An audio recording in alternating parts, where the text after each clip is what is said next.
허환구의 라디오 오늘.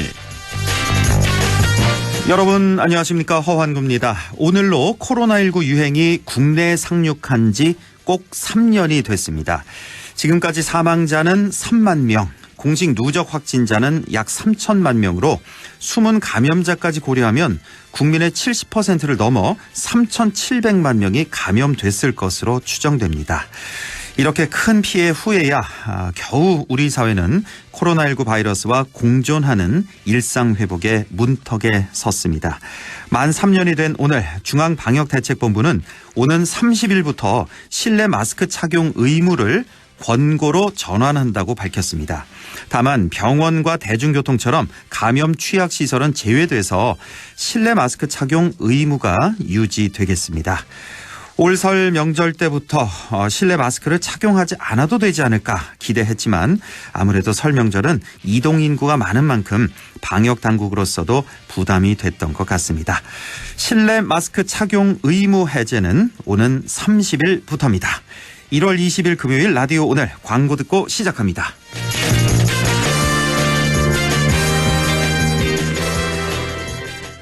당연합니다. 우리 나이엔 재산 물려주는 게 걱정이죠. 이럴 땐 상속을 내 뜻대로. 하나은행 리빙트러스트. 10년 이상의 신탁 노하우, 전문가의 맞춤 상속 설계. 원금 손실에 유의하시고 투자 전 설명을 청취하세요. 하나 리빙트러스트를 검색해보세요. 이경이에요. 연말정산 때 환급 못 받는 분들께 음악 하나 띄워드릴게요. 모바일 퇴직연금의 진단관리부터 직접 찾아가는 전문 컨설턴트까지 하나은행 연금 닥터. 퇴직연금 IRP는 가까운 하나은행에서 만나요. 원금 손실에 유의하시고 자세한 내용은 하나은행 홈페이지를 참조해주세요.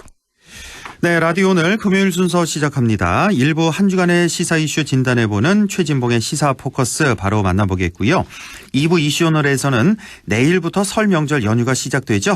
잠시 후 경상북도 자치행정과의 한영희 과장을 연결해서 설 명절 종합 대책을 들어보겠습니다. 이어서 과거의 정치사부터 현재 정치 현안까지 지역의 눈으로 바라보는 천용길의 정치 TMI 뉴스민 천용길 편집장과 함께하겠습니다. 자, 라디오 오늘 유튜브로도 다시 들으실 수 있습니다. 많은 애청 바랍니다.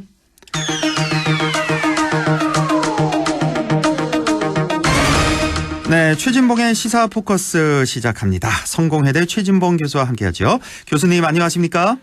예, 안녕하십니까? 예, 오늘 아침에 일어났는데 깜짝 놀랐습니다. 오늘 새벽이었죠. 서울 강남구 구룡마을에서 큰 화재가 있어서 그 인명피해가 나면 어떡하나 걱정 많이 했는데 다행히 인명피해는 없었네요. 한 맞습니다. 60채 정도 소실이 됐고 이재민 62명 발생했고 이곳이 잘 모르겠는데 여기가 이제 강남구 소재인데 이곳이 뭐 우리가 생각하는 그런 강남구가 아니라 뭐 판자촌이 있고 뭐 비닐하우스 있고 이런 곳이라면서요. 그렇습니다. 지금 말씀하신 것처럼 그 구룡마을이 강남에 남아있는 마지막 판자촌이다 이렇게 불릴 만큼 아주 열악한 환경에서 생활하시는 분들이세요. 네. 그래서 그 판자촌 그다음에 뭐 비닐하우스 이런 데서 기거를 하고 계시는데 이제 그러다 보니까 불이 더 확산되는데 영향을 미친 것 같아요. 판자 같은 경우가 이제 잘 타지 않습니까? 그러니까요. 예. 그러다 보니까 이제 더 많이 확산이 되고 집이 다닥다닥 붙어 있거든요. 네, 예. 화장실은 공동으로 쓰고 이러다 보니까 이제 피해가 커질 수밖에 없는 그런 상황이 아니었나 이런 생각이 듭니다. 그나마 인명피해가 없어서 다행이긴 한데. 다행이다. 예, 하필이면 맞습니다. 또 설 바로 밑에 뭐 이런 일이 있어서 정말 이재민들도 상당히 많아서.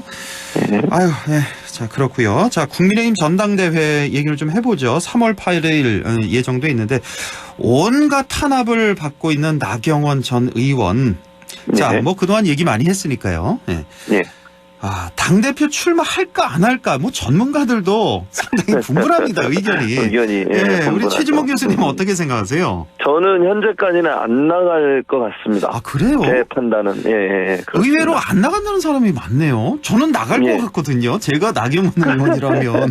그게 이제 우리 앵커가 말씀하신 거는 가장 상식적으로 판단할 수 있는 거예요. 그게 맞다고 저는 봐요. 그러니까 저는 이제 원칙은 나가는 게 맞는데 나경원 의원의 지금의 태도라든지 예전의 정치 행보들을 봤을 때 나가는 것보다는 출마를 포기하는 쪽으로 결정이 나지 않을까 이런 생각이 듭니다. 그 나경원 의원이 지금까지 여러 가지 말을 보면 핵심은 이거 같아요. 윤석열 대통령과 윤핵관을 분리시켜서 윤석열 대통령과는 갈등을 일으키지 않으면서 윤핵관을 비판하는 그런 전략인데 그게 현실적으로 먹히기가 어려워요. 왜냐하면 대부분의 국민들은 윤석열 대통령과 윤핵관을 한 몸으로 보고 있거든요. 윤핵관과 대통령을. 그런데 지금 대통령은 비판 안 하면서 윤핵관은 비판을 하는 그런 입장이거든요. 그러다 보니까 지지율도 빠지고 그다음에 여러 가지 환경도 점점점 안 좋아지죠. 그리고 지금 시간도 놓쳤어요. 만약에 출마를 하려고 결심했으면 본인이 사퇴서를 제출하고 해임 나가는 순간 했었어야 되거든요. 그래야 정치적 결집을 가져올 수 있는데 결기도 안 보여주고 뭐 누가 봐도 핍박받고 억압받는 모양새인데 거기에 대해서 대응도 안 하고 대통령이 아마 그 진위가 아닐 거다. 이런 얘기를 하면서 또 혼란을 주고 그러니까 또 공격받고 이게 계속 반복되고 있거든요. 그렇게 되면 큰 정치를 할 수 있는 결단력 있는 리더로서의 모습을 보여주지 못하고 있기 때문에 제가 볼 때는 지지율이 많이 빠지지 않을까 그런 생각이 듭니다. 뭐 여러 가지 뭐 개인 뭐 가정사 뭐 이런 얘기도 나오고 부동산 그런 투기 얘기도 얘기도 나오고 어쨌든 좀 지켜봐야 될 것 같고 지금 뭐 나 전 의원 두고 고립무원이니 사면초가 외톨이 왕따 뭐 이런 표현까지 나오고 있고 사실 나경원 전 의원 하면 뭐 누구보다도 꽃길을 걸어온 뭐 금수저 그렇죠. 나 전 의원인데 자 그러면 뭐 안 나갈 거라고 이제 예상을 하시는데 안 나간다고 한들 나 전 의원의 앞날이 괜찮을까?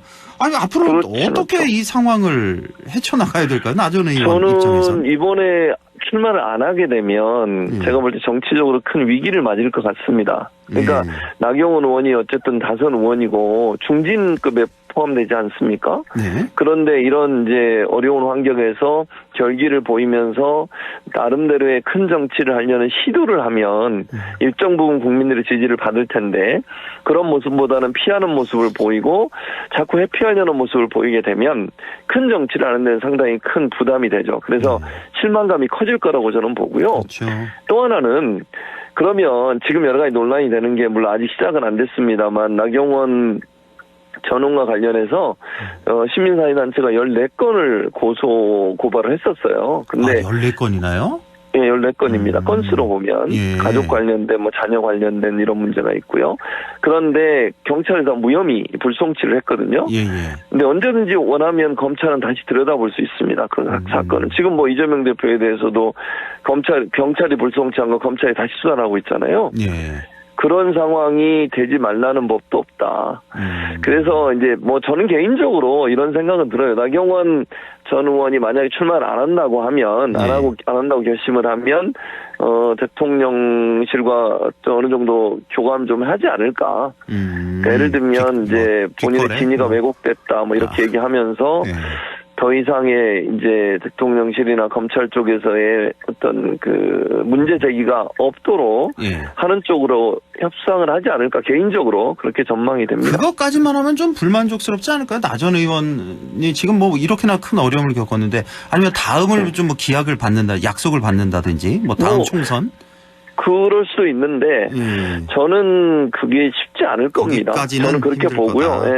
왜냐하면 그 다음 총선에서는 저는 개인적으로 전망하기를 이제 김기현 만약에 전 원내대표가 대표가 되고 장제원 의원이 사무총장을 하게 되면 좀 많은 부분 물갈이를 할 시도를 할 겁니다. 근데 물론 물갈이를 하면서 들어오는 분들이 누구냐 여러 가지 추측인데 저는 검사 출신들이 많이 들어오실 거라고 보는데. 저도 그렇게 생각하는데요. 그렇게 되면 기존에 이제 그러니까 국회의원 생활을 오래 하신 분들이 대상이 될 가능성이 있고 나경원 이제 전 원내대표는 이번에 일도 있었기 때문에 제가 볼 때는 물갈이 대상으로 들어갈 가능성이 높다고 그렇게 생각합니다. 그렇게 생각하면 나가야죠. 어차피 그래야죠. 어차피 배제될 텐데. 그렇습니다. 그러니까 그런 상황이기 때문에 나가는 게 맞아요. 근데 나경원 전 원내대표의 지금까지 정치 행보나 지금의 태도를 보면 너무 그럴 생각이 없는 것처럼 보인다는 거죠. 그게 이제 문제라는 거예요. 뭐 설 지나고 발표한다 그랬나요? 예, 설 뭐 지나고 그렇게 얘기했어요. 뭐 나전 네, 의원 네. 뭐 발표하고 유승민 전 의원도 뭐 지나고 한 2월 초쯤 뭐 얘기가 이렇게 나오던데. 자, 네. 그나저나 이제 중요한 게 여론조사일 텐데 최근에 나온 여론조사에서 이제 김기현 의원이 뭐 40%대까지 올라선 올라가고 것도 있죠. 나왔는데 네, 제가 오늘 이게 맞습니다. 자료를 좀 일부러 좀 메모를 해왔는데 오늘 네. 나온 자료가 있는데 문화일보하고 엠브레인 퍼블릭이 이제 조사한 건데 지난 네. 17, 18일 국민의힘 지지층 대상을 1,008명을 대상으로 조사를 했습니다. 중앙선거여론조사 심의위원회에서 홈페이지에서 확인할 수 있는데 여기 보니까 또 딱 붙었네요. 새 후보가 이제 김기현 23.6, 안철수 18.5, 나경원 18.3, 유승민 7.5 이렇게 나왔거든요. 네. 이렇게 나온 거 보니까 또 나갈 만도 하고 네. 뭐 이렇게 또 보이고 어쨌든 뭐 결과를 좀 봐야 될 것 같고 예. 이준석 전 대표가 오늘 또 오랜만에 또 인터뷰를 했던데 네. 여기서 보니까 또 자기는 이거 분명 나올 것이다. 만약에 결선 투표까지 가면은 아마 결과 깜짝 놀랄 거다 뭐 이런 얘기까지 했고요. 사실 그렇죠. 결선 투표가 사실 김기현 의원을 위한 그런 제도였는데 그랬었죠. 어떻게 네. 보면 이게 또 시간이 흐르면서 김기현 떨어뜨릴 수 있는 그런 제도가 될 수도 맞아요. 있겠어요. 네, 맞습니다. 예. 그러니까 원래 유승민 이제 전 의원을 못 나오게 하기 위해서 결선 투표제의 룰을 바꿨다고 이렇게 얘기가 있었어요. 왜냐면 그러니까요. 그러니까 유승민 의원이 혹시나 이제 당원들이 아니라 전 국민을 대상으로 만약에 전 국민 아니지만 70대 30 정도, 70% 30% 이렇게 하게 되면 유승민 의원한테 유리할 수 있고, 그렇죠. 그랬을 경우에 간발의 차로 또 유승민 의원이 당선될 수 있는 상황이 되니 그걸 막기 위해서 결선 투표제를 도입한 거죠. 근데 네. 지금은 발목을 잡는 게 김기현 의원이 발목이 잡힐 수도 있다는 이제 거죠. 혼자가 됐잖아요. 친윤대 그렇죠. 비윤 반윤. 그룹들. 네, 근데 그렇게 그 돼버린 전에는 거죠. 유승민 의원 제지할 때는 저 유승민 대 예. 친윤 그룹 이렇게 돼서 그렇죠. 결선 그렇게 투표제를 돼 있었죠. 선택했는데. 예. 네, 맞습니다. 그러니까 지금은 상황이 바뀌다 보니까 막판에 가면 안철수 의원 쪽에서 어떤 기대를 하고 있냐면 만약에 다 포기를 하고 안철수 대 김기현이 되면 네. 그 총선을 걱정하는 사람들이 막판에 가서는 생각을 바꿀 거다 이렇게 생각을 하는 거죠. 그러니까 친윤이나 이런 윤핵관 중심으로 선거를 치렀을 때 당선 가능성이 낮다고 판단이 되면 예. 그건 무기명 투표니까요. 그렇겠죠. 이름을 밝히지 않는 거니까. 예. 겉으로는 친윤인 것처럼 하지만 결국 총선 대비를 해서 안철수를 밀 거다. 이렇게 좀 생각을 하고 있는 거죠. 그래서 이제 그리고 이제 당원들 중에 이준석 대표 얘기하는 게 이준석 대표가 대표되고 나서 전문층들이 많이 당원으로 가입했었잖아요. 예, 예. 그 사람들 같은 경우도 뭐 친윤 그룹이나 아니면 윤핵관을 지지하기보다는 합리적인 인사를 지지할 가능성이 있다고 그렇지. 판단되기 때문에 아마 의외의 결과가 나올 수 있다 이렇게 예. 좀 자신하고 있는 것 같습니다. 알겠습니다. 사실은 제가 이제 요 나전 의원에 관한 마지막 질문 드릴 텐데 이걸 좀 여쭤보려고 이제 앞에 판을 좀 깔았는데요. 예. 자, 이제 제가 곰곰이 생각해 보니까 왜 이렇게까지 대통령과 대통령실이 할까? 윤핵관들이 왜 이렇게 할까? 자, 지금 보면은 윤핵관 플러스 뭐 대통령실 플러스 초선 의원들 뭐 다 달라붙어서 지금 한 명을 공격하는 모습이잖아요. 네, 그렇죠. 지금 뭐 재선 그룹도 뭐 좀 움직임이 있다 뭐 그런 얘기도 있을 정도인데. 네. 자, 그러면 나 전 의원 이렇게 논란이 된 게 그 헝가리식 왜 대출 탕감 그걸 발표하고 나서부터잖아요. 근데 그렇죠. 그것 때문에 이렇게 나 전 의원한테 했다고 생각하는 사람은 한 명도 없을 거예요. 출마 그렇지 않죠. 때문에 이렇게 공격하는 거잖아요. 네, 맞습니다. 그럼 출마하지 않도록 조용히 좀 뒤에서 조용히 좀 만나서 해결할 수 있는 거잖아요. 예. 근데 왜 이렇게 노골적으로 이게 바람직하지 않은 방법으로 왜 이렇게까지 할까? 나 전 의원을 왜 총 공격을 할까? 그 이유 혹시 아세요? 저희가 생각할 때는 예. 이제 이런 거예요. 스타일이라고 생각하거든요, 저는. 예, 어떤 거요? 스타일. 아, 정치 스타일. 스타일이라고 예. 저는 생각하는데 예. 윤석열 대통령의 스타일이 이제 그런 스타일인 거죠. 그러니까 지금 무슨 말씀을 드리고 싶은 거냐면 기본적으로 정치를 오래 한 분들은 정무적으로 판단하고 정무적 선택을 하고 정치적으로 풀어가려는 노력을 합니다. 그게 바로 말씀하신 것처럼 대놓고 공개적으로 하지 않는 거죠. 예. 그러니까 정치적 언어라고 하는 것은 겉으로는 웃고 뭐 겉으로는 화내더라도 속으로 웃고 속으로 화내는 이런 스타일이 정치적인 거예요. 그렇죠. 예. 근데 그런 해결 방법들을 그러니까 윤석열 대통령이 정치 경험이 짧기 때문에 그런 정무적 판단이나 그런 것들에 대해서 잘 알지 못하지 않나는 개인적인 생각이 있어요. 그래서 원래 검찰식으로 하는 거죠. 한마디로 얘기하면. 자, 예를 들어서 공개적으로 이거 잘못됐어 라고 얘기하는 것은 그만둬라는 얘기거든요. 예.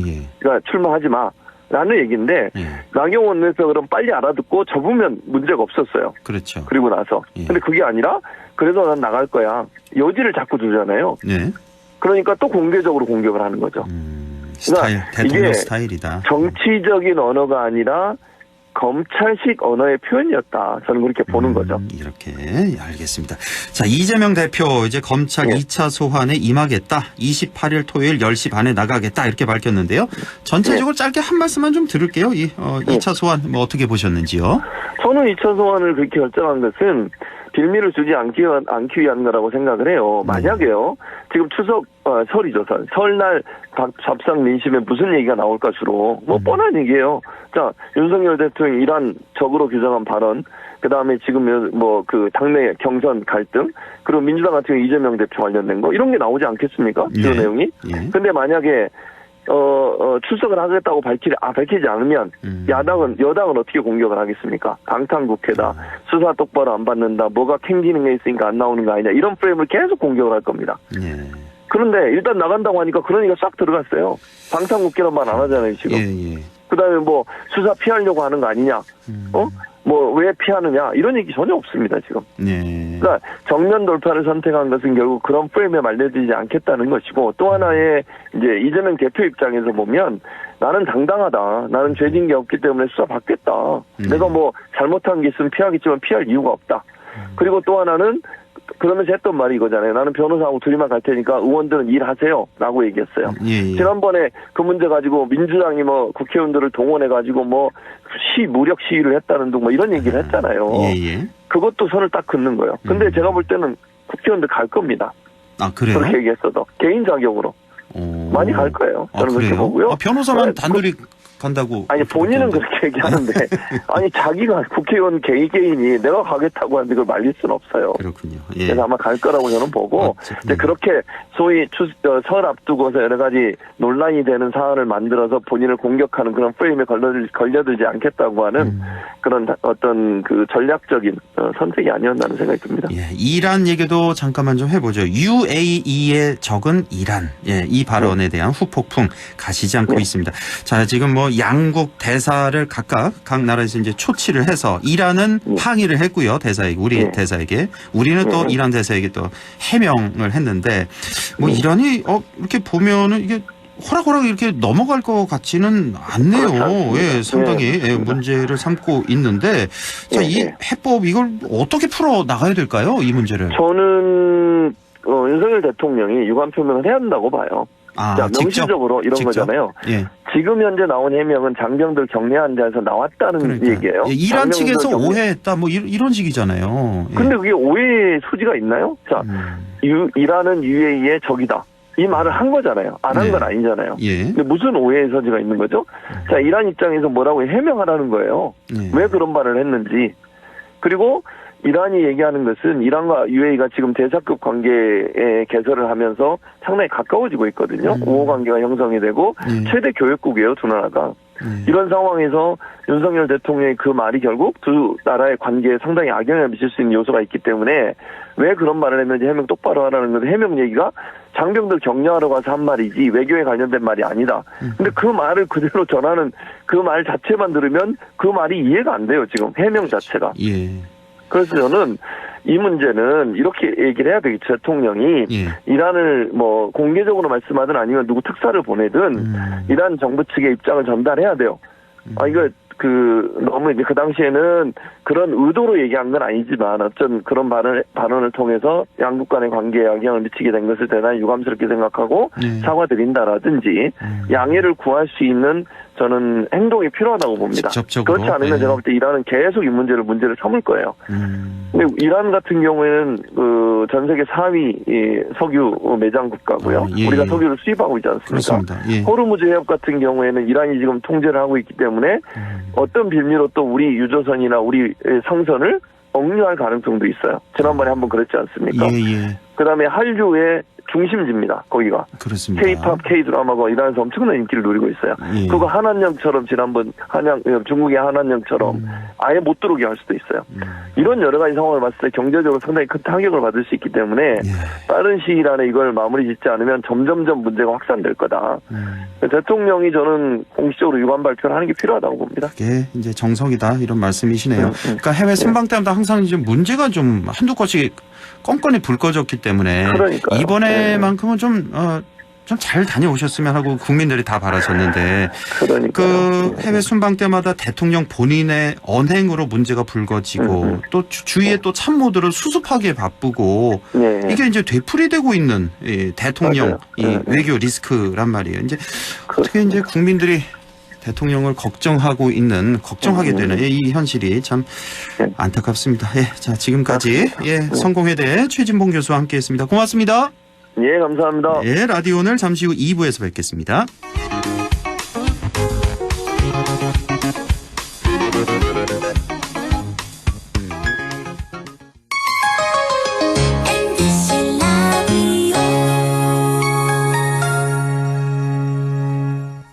가구 살 땐 꼭 한번 가보자. 안동 명품 가구 백화점. 흑표 흑침대, 양성국 갤러리, 금성침대, 한국 가죽 소파, 장수돌 침대. 다양한 브랜드 가구를 한 곳에서 쇼핑할 수 있는 대형 가구 전시장. 안동 명품 가구 백화점. 예, 며느라. 밥 했어? 설거지 했어? 쓰레기 버렸어? 청소했어? 빨래했어? 개밥 줬어? 아들 낳았어? 딸 낳았어? 아무것도 안 하고 싶다. 이미 아무것도 안 하고 있지만 더 격렬하게 아무것도 안 하고 싶다. 지금은 그냥 라디오만 듣고 싶다. MBC 라디오. MBC 라디오. 라디오 청취자 10명 중 4명이 듣는 방송. 국가대표 라디오 MBC 라디오. 마음을 열어줘. 다가가 나 속삭이도록. 언제나 내 생각으로 행복해야 해요. MBC 라디오 100.1 MBC 라디오. 네, 6시 27분 36초 지나고 있네요. 이슈 오늘 시작합니다. 자, 내일부터 본격적인 설 명절 연휴가 시작됩니다. 경상북도에서 설 명절 종합 대책을 발표했는데요. 이 내용 알아보겠습니다. 경상북도 자치행정과 한영희 과장 연결돼 있습니다. 한영희 과장님 안녕하십니까? 네, 안녕하십니까? 수고 많으십니다. 네. 예. 자, 이번 네. 설 명절 경상북도에서는 어떤 점에 주안점을 두고 종합 대책 마련하셨습니까? 아, 네. 이번 설 명절 종합대책 추진 방향은 연초까지 엄중한 물가 여건이 지속되면서 먹거리 난방비를 중심으로 서민 경제 부담이 가중되고 있는 현실을 고려를 해서 성수품 중심의 물가 안정과 서민 취약계층 지원에 역점을 두면서 코로나19 방역과 동절기 사고 예방에 대한 대응 역량 강화도 병행할 예정입니다.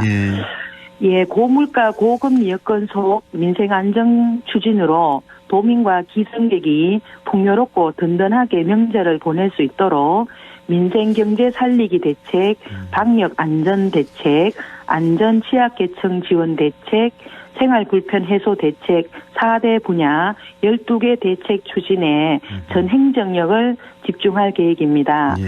지난 16일 월요일에 김학홍 행정부지사님 주재로 23개 시군 부시장 보건수와 함께 이러한 대책들이 현장에서 제대로 작동되고 도민들이 피부로 실감할 수 있도록 추진 상황 점검 회의도 실시하였고요. 아울러 이달 21일부터 24일까지 연휴 기간 23개 시군과 함께 설 명절 종합 상황실을 운영을 하고 각 분야별 비상 근무를 실시해서 연휴 기간 발생하는 모든 긴급 상황과 도민 불편 상황에 신속하게 대응할 계획입니다. 그렇군요. 예. 그러니까 물가 안정, 취약계층 지원, 코로나 방역, 사고 예방 집중 대응하겠다 이런 목표를 갖고 계시고요. 자, 사회적 거리두기가 풀린 첫 명절 연휴인 만큼 코로나 확산 방지도 매우 중요한데요. 이 어떻게 대비하고 계십니까? 네. 2020년 11월 실내외 마스크 착용 의무화를 시작으로 사회적 거리두기, 마스크 오부제 등 벌써 코로나19와 함께한 지 3년이 흘렀는데요. 예. 오는 30일부터 실내에서 마스크 착용 의무가 권고로 전환되는 가운데 설 명절 연휴가 코로나19 재확산의 분기점이 되지 않도록 비상 대응 체계를 지속하고 빈틈없는 방역으로 안전한 명절을 위해 노력하겠습니다.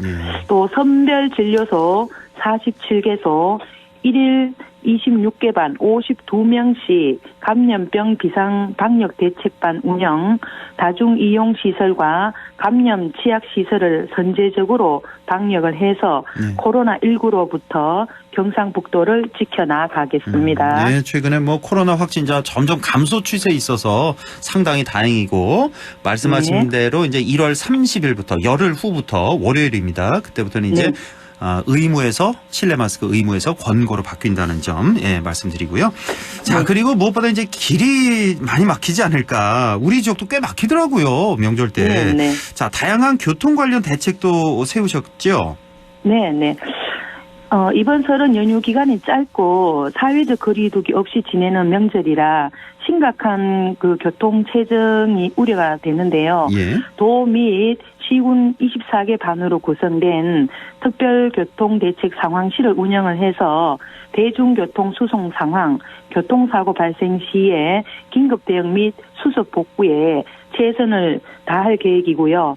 또 1월 21일 00시부터 24일 24시까지 설 명절 모든 차량의 고속도로 통행료도 면제가 되고 지자체 및 공공기관 주차장도 무료 개방이 됩니다.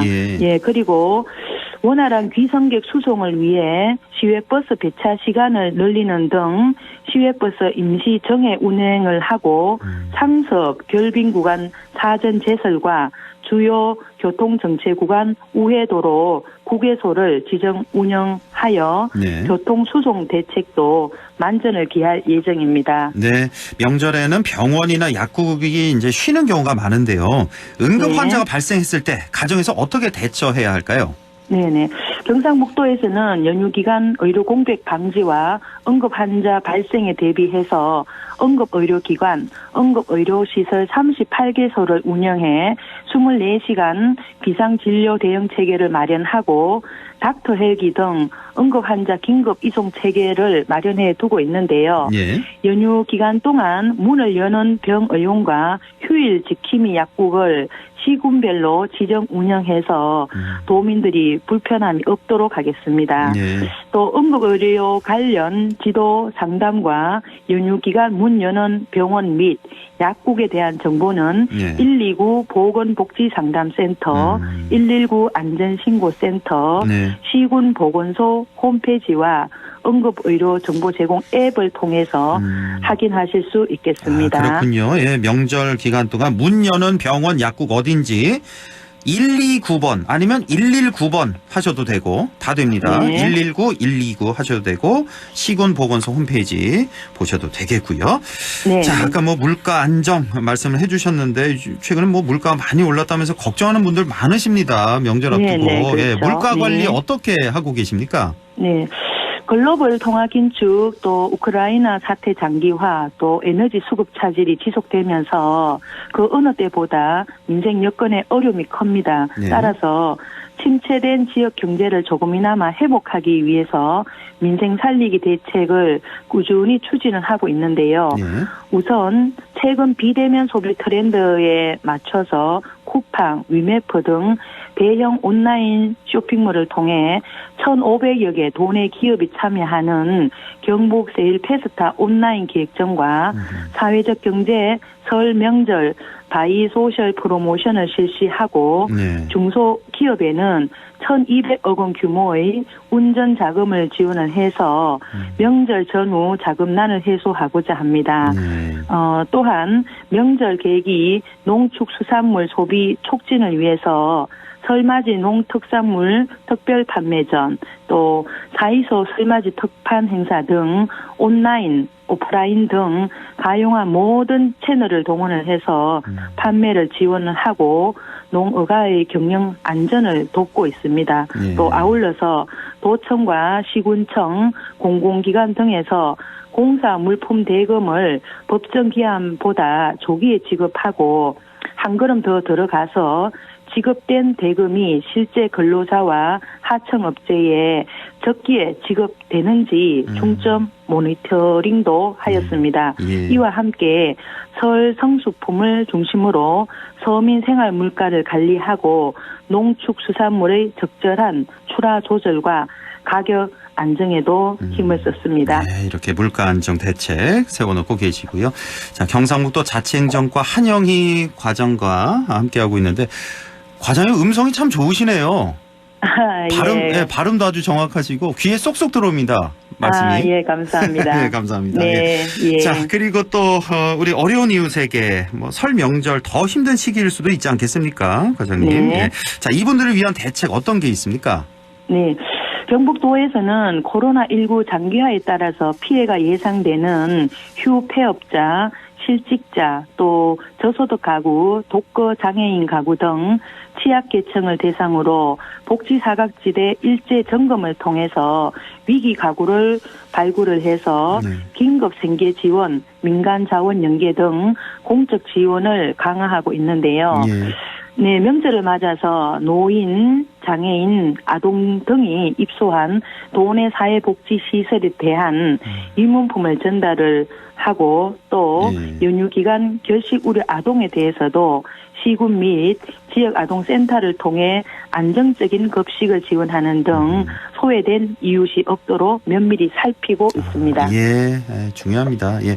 자, 그리고 또 각종 사고, 재난에 대해서도 아주 빈틈없이 대비하고 있다는 말씀 드리고요. 자, 이제 시간이 다 돼서 마지막 질문 좀 드려야겠네. 이제 끝으로 좀 빠뜨린 말씀, 좀 덧붙이고 싶은 말씀 있다면 좀 전해주시죠.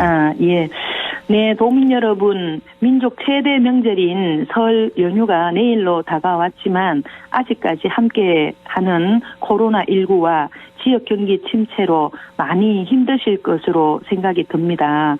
경북도에서는 방역과 민생 경제 살리기, 교통 안전, 민생 안전 대책 등 전 분야에 걸친 설 명절 종합 대책을 차질 없이 추진을 하고 1월 21일부터 1월 24일 연휴 기간 동안 11개 반, 1일 22명씩 총 88명의 공무원이 설 명절 종합 상황실 비상 근무를 실시를 해서 코로나19와 각종 재난재해, 안전사고 등 연휴 기간 발생하는 모든 긴급 상황과 불편 상황에 신속하게 대응을 해 나가겠습니다.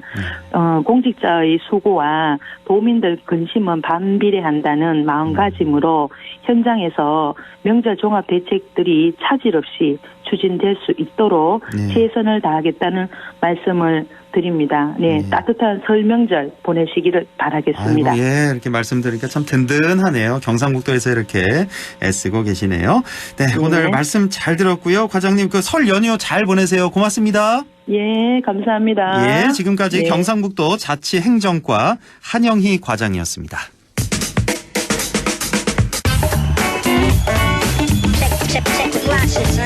네, 천용길의 정치 TMI 바로 이어가겠습니다. 오늘도 뉴스민 천용길 편집장 함께하겠습니다. 천 편집장님 안녕하십니까? 네, 새해 복 많이 받으십시오. 예, 새해 복 많이 받으시고요. 자, 오늘 정치 TMI 주제는요? 네, 최근에 정부가 일제강점기 강제징용 피해자 이 배상과 관련해서 일본 기업의 배상 확정 판결을 받은 이 국내 피해자들에게 국내 기업이 이 배상금을 대납하는 방식, 즉 제3자 변제안을 추진하면서 논란이 일고 있습니다. 이 내용을 한번 살펴보고 보수 정부와 민주당 정부에서 한일 관계, 남북 관계 어떤 이 상관관계가 있는지까지 한번 짚어보겠습니다. 제3자 변제안 이게 이제 며칠 전에 이게 있었잖아요. 이제 보도가 됐는데 참 분노하시는 분들이 참 많으시더라고요. 제 주위에 보면은 왜 이렇게 하는지 우리 정부가 왜 나서서 이렇게 하는지. 예. 자, 이 강제징용 피해자들이 그러니까 우리 강제징용 피해자들이죠. 우리 일본 기업을 상대로 해서 소송을 했고요. 이게 1심, 2심, 3심 대법원 이렇게 거치면서 배상 책임이 있다는 최종 판결까지 다 나온 것 아니겠습니까? 맞습니다. 근데 이걸 이제 뒤집은 거잖아요, 우리 정부가. 네. 이게 그 강제징용 피해자들이 그동안 소송에 많은 시간을 들여왔습니다. 아무래도 이게 외교 문제가 있다 보니까 우리 법원도 사법부도 빠르게 좀 판결 내리기는 힘든 탓도 있었지만 결국에 2018년에 대법원이 확정 판결을 냈습니다. 1965년 한일 청구권 협정이 일본의 불법적인 식민 지배에 대한 배상을 청구하기 위한 것이 아니다라고 하는 점을 명확히 했고, 또 이 강제동원 피해자의 위자료 청구권, 이 개인이 손해배상을 청구하는 것은 이 한일 협정의 적용 대상이 아니라고 판결을 내린 겁니다. 근데 일본은 1965년 한일 협정 이걸로 끝이다 이렇게 주장을 해오는 거고요. 근데 우리 대법원은 그게 끝이 아니다. 개인적인 배상은 다 해줘야 된다 이런 거잖아요. 맞습니다. 그래서 이 판결이 나오고 이 전쟁 범죄 기업인 미쓰비시 중공업이나 일본제철, 신일철주금 등 이 기업들이 일제강제동원 피해자 15명에게 각각 1억에서 1억 5천만 원씩 위자료를 지급해야 된다. 이 판결을 내렸는데 지금 벌써 5년이나 지나지 않았습니까? 이걸 지급하지 않으면서 지연이자가 계속 발생해서 지금 배상금이 1인당 2억에서 2억 5천만 원 규모로 불어났습니다. 그래요? 네. 이 15분이 진행했던 재판은 끝이 났고 또 이 140여 명의 피해자가 2심을 현재 또 진행 중이고요. 따로요? 따로 또 계시군요. 140명. 네, 이게 개인 배상 청구권이기 때문에 이 강제징용 피해자들이 개별적으로 모두 소송을 해야 되는 겁니다. 근데 하나의 판례가 나왔더라도 각자의 상황과 그리고 기업들이 또 다를 수가 있어서 지금 따로따로 재판을 하고 있는데 대법원에 계류되어 있는 2심까지는 이미 확정 판결이 난 이 피해자도 약 110명 정도. 그러니까 지금 또 재판을 기다리고 있는 분들까지 합치면 소송을 했거나 소송 중이거나 한 피해자들이 약 270여 분 정도 되는 겁니다. 그렇게 되는 거군요. 그러니까 2018년에 대법원 판결 받은 분은 15명이고 그렇죠? 지금 2심 진행 중인 피해자가 140명이 있고 또 대법원에 가 있는 피해자가 110명이 또 있고 이렇게 맞습니다. 되는 거군요. 총 합해서 한 265분 정도 이렇게 계신 겁니다. 자, 그런데 일본 기업들은 배상하지 않고 있어요. 지금 지연이자가 계속 붙고 있는데 그런데 우리 정부가 나서서 제3자 변제를 추진한다. 그것도 우리 기업들에게 변제를 추진한다. 이런 거잖아요. 맞습니다. 이게 지난 12일에 공개 토론회 자리에서 외교부 입장으로 나왔는데요. 이 제3자인 일제강제동원 피해자 지원재단의 재원으로 이 판결금을 대신 변제하는 것을 해법으로 제시를 한 겁니다. 일본 기업이 판결을 이행해서 직접 배상하길 기대하는 게 좀 어려운 상황이다. 피해자분들이 다 돌아가시기 전에 하루라도 빨리 이 배상금을 지급하기 위한 하나의 방안이다. 이 법적으로도 문제가 없다는 게 이게 정부 쪽의 이 설명인데요. 이 1965년 한일 청구권 협정을 통해서 이 수혜를 입었던 기업, 대표적으로 우리 경북에 있는 포스코를 들 수 있겠습니다. 이 포스코를 포함해서 한국전력이나 코레일, 외환은행 등 이 16개 기업이나 공공기관을 출연했고 여기에서 객출을 해서 이 기금을 조성한 다음에 피해자들에게 변제하겠다. 이런 입장을 내놓은 겁니다. 아, 그렇군요. 포스코를 포함해서 우리 기업들 뭐 16개 기업 뭐 공공기관 추려 놓은 상태다. 네. 아, 이렇군요. 자, 그런데 자, 일본 기업이 이제 배상에 참여를 안 하는 건가요? 어떻게 피해자들이 원하는 게 뭐 배상금도 배상금이지만 진정한 사과 아니겠습니까? 맞습니다. 그렇죠. 뭐 이 부분이 사실 피해자분들이 가장 좀 분노하는 부분인데요. 그러니까요. 네, 그동안 뭐 만약에 일본 기업이 직접 나설 수 없다면 이 방안으로 나왔던 것이 이 2+2 그러니까 한국 정부와 한국 기업도 출연을 하고 일본 정부와 일본 기업도 출연을 해서 이 공동으로 책임을 지게 되면 오히려 이 전쟁에 대한 이 피해자들에 대한 사과도 같이 포함할 수 있는 것 아니냐 이런 안까지 나왔었는데 여기서 일본 기업들이 만약에 빠진다면 피해자들 입장에서는 사과를 받지 못한 것이지 않습니까? 당연하죠. 예. 네. 때문에 강제징용 피해자 소송을 대리하고 있는 이 변호사 쪽에서 입장을 좀 밝혔는데 만약에 이 전범 기업이 참여하지 않으면 피해자들은 수용할 수 없다. 이 전범 기업들이 일본 기업들이 기금의 절반 이상 참여한다면 수용 가능하다 이런 입장을 냈습니다. 아, 일본 기업들이 기금의 절반 이상만 참여하면은 수용하겠다. 네. 그게 이제 최소한의 조건이다. 그렇습니다. 그래서 뭐 이런 부분은 우리 외교부도 인식을 하고 있는데요. 일본이 직접적으로 사과를 할 수 없다면 입장문을 내고 이 입장문 안에 1998년에 김대중 대통령과 오부치 총리가 수상이 함께 발표했던 이 선언문을 계승한다라고 하는 것 정도는 담겨야 한다고 지금 요구를 하고 있다고 합니다. 아, 이른바 김대중 오부치 선언 1998년에 이 내용을 계승해야 된다. 이 내용에는 이제 일본 측이 이제 아주 통렬한 반성과 사죄 이런 표현이 담겨 있는 거잖아요. 맞습니다. 뭐 이 반성과 이 사과에 대한 표현이 담겨 있기 때문에 직접 표현할 수 없다면 이걸 이 계승하는 정도는 일본 쪽에서 내놔야 되는 것 아니냐라는 그럼요. 겁니다. 최소한 이 정도는 들어가야 우리 피해자들이 납득이 될 거 아니겠습니까? 그렇습니다.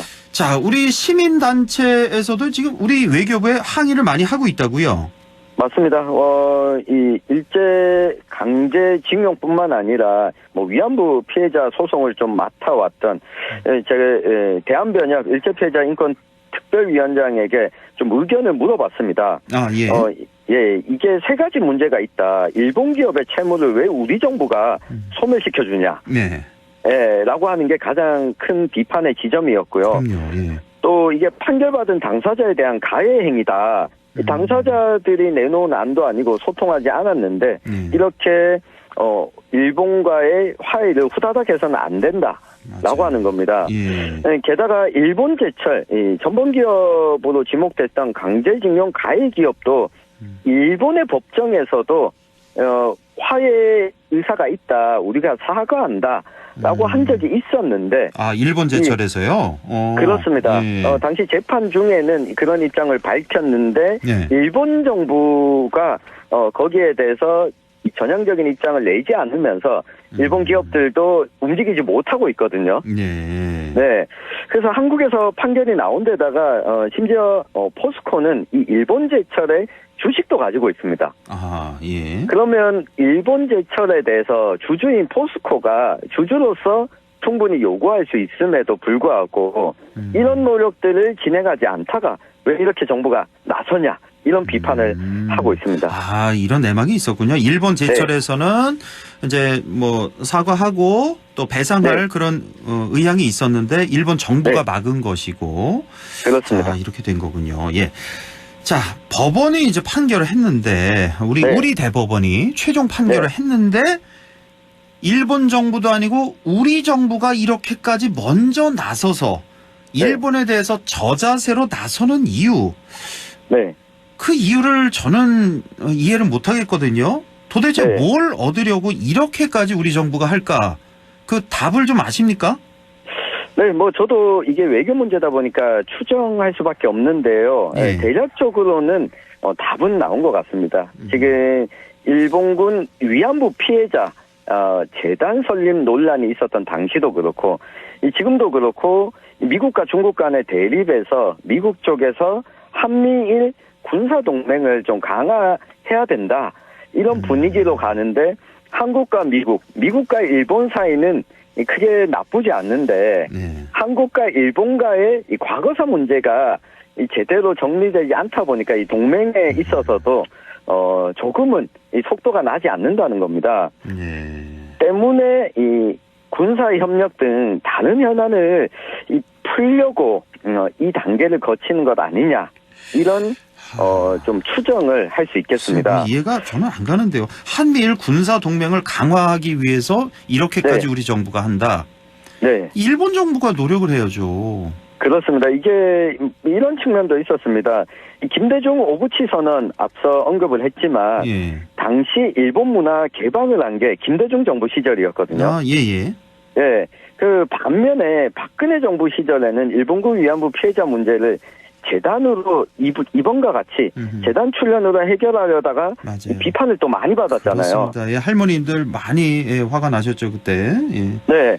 그래서 이걸 놓고 보면 그동안 한국 사회에서 오랫동안 특히 정치권에서 이 뿌리 박혔던 것이 이 보수 정당에서 일본과의 관계를 풀기 위해서 뭔가 적극적인 제스처를 취하게 되면 국민들의 비판에 또 직면하게 되고 반면에 민주당 정부가 추진하게 되면 그동안 한일 관계나 독립운동에 있어서 좀 활동을 해왔던 곳에서 추진을 하니 뭔가 다른 이유가 있겠지.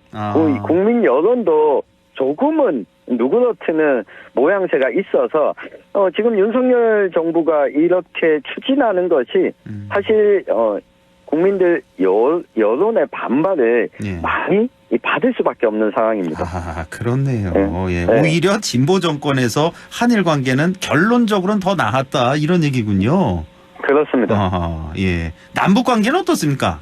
네, 남북 관계는 또 반대적인 측면이 있습니다. 그러니까 남북 관계 처음으로 물꼬를 튼 게 노태우 정부였지 않습니까? 남북 기본 합의서를 작성한 거죠, 문서를.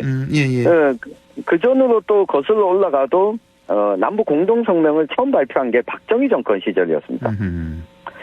김대중, 노무현, 문재인 정부 시절에 남북관계 개선을 위해서 햇볕 정책에 굉장히 공을 많이 들였지만 이걸 놓고 국민 여론이 좀 팽팽하게 맞서기도 하고 오히려 이 반대하는 여론도 동시에 있으면서 문제를 푸는데 좀 어려움이 있었거든요.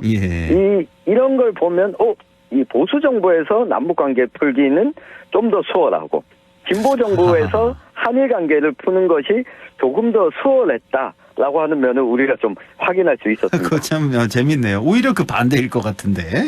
자, 이제 마지막 질문 드리죠. 한 1분 남았네요. 이 얘기를 이렇게 말씀 들어보니까 그런 경향이 있는데 그 이유가 뭘까요?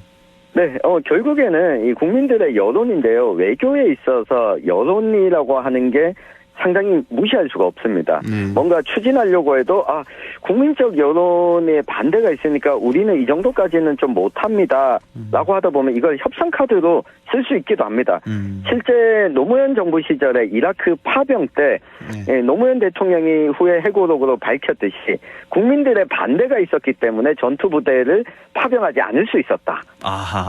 그렇죠. 이야기를 했던 것처럼 어쨌든 강한 반대가 부딪힐 때는 오히려 서로 거리감이 있는 정권에서 이 문제를 푸는 게 여론으로부터 조금은 비판을 덜 받을 수 있다라고 하는 겁니다. 알겠습니다. 자, 여기까지 듣겠습니다. 자, 명절 잘 보내시고요. 천용길의 정치 TMI 뉴스민 천용길 편집장과 함께했습니다. 고맙습니다. 감사합니다.